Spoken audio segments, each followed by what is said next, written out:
Hi, I'm Susan Kimberly, the Behavioral Health Specialist here at Carolina Advanced Health.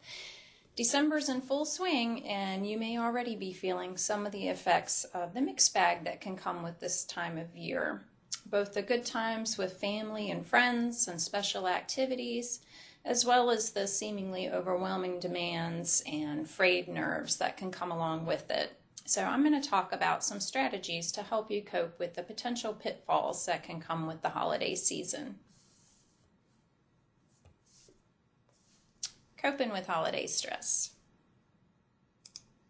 First, keep it simple. Just set a budget and stick to it. A small heartfelt gift can be more meaningful than the latest big ticket item. Learn to say no, and it's okay to bow out if you're really dreading an activity or a party. And I know that sometimes there are those family obligations that it's just not possible to get out of unless you're going to cause yourself a lot more grief down the road. But if that's the case, then try to create some time for yourself to restore. Kind of plan something else that will bring you some relaxation and enjoyment. Don't abandon those healthy habits, and you can check out our nutritionist Latasha's video on holiday eating. But kind of overindulging in food or alcohol can leave you feeling more stressed and sluggish. So you can enjoy your favorite treats, but make sure you keep on incorporating physical activity and lighter meals to offset it. And you can simplify holiday commitments and traditions. It's okay to reevaluate the usual rituals and let go of traditions that bring you more stress than joy. Our lifestyles are maybe a lot more fast-paced than they used to be, and some things just don't work anymore. A lot of people struggle with depression around the holidays. Sadness, loneliness, anger, those can all kind of intensify when it's contrasted with the expectations that you're supposed to be joyful and happy and merry.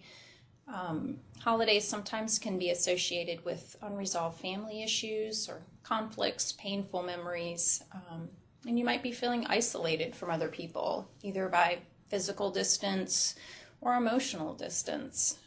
Especially if you've lost someone over the past few years, it can be especially painful to be processing through grief during this time of year.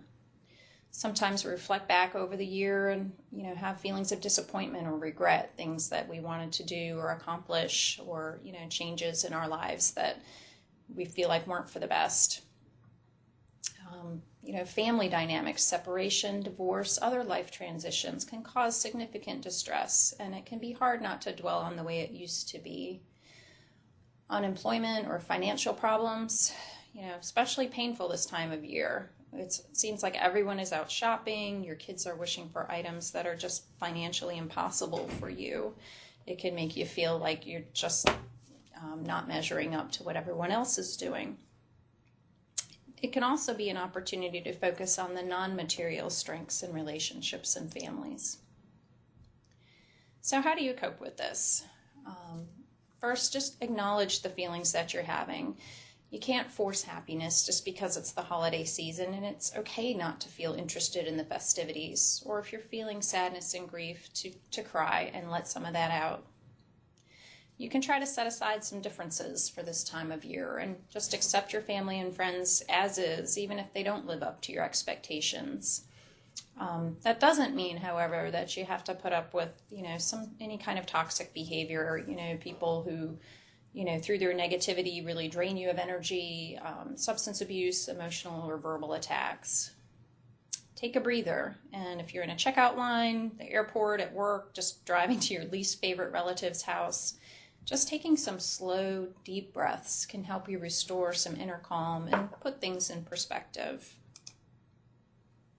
Some other ideas for coping is just, again, stay active, even if you're not really feeling like it. Go for a walk, see a movie, check out the neighborhood light displays. There's a lot of free activities going on this time of year. You can take a little bit to reflect on the spiritual significance of the holidays for you, and even if you don't consider yourself to be religious.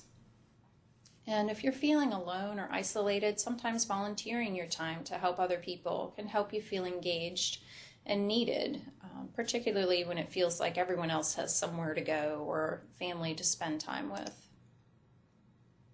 Sometimes, even though you try some of these strategies, you can find yourself feeling really sad, anxious, not physically well, just not interested in your usual activities. And sometimes people struggle with seasonal affective disorder this time of year, in addition to just sort of a transient feeling of the holiday blues. So if you're feeling that way, please talk to your provider or schedule a visit with me at Carolina Advanced Health if you need some support. Don't be embarrassed to ask for the help. You don't have to suffer through this alone. So just some thoughts about what peace means at this time of year. And it does not mean to be in a place where there's no noise, trouble, or hard work. It means to be in the midst of those things and still be calm in your heart. So if you need to schedule a visit, just call us at 919-445-6000, or you can send an email through our confidential patient portal. Take care and happy holidays.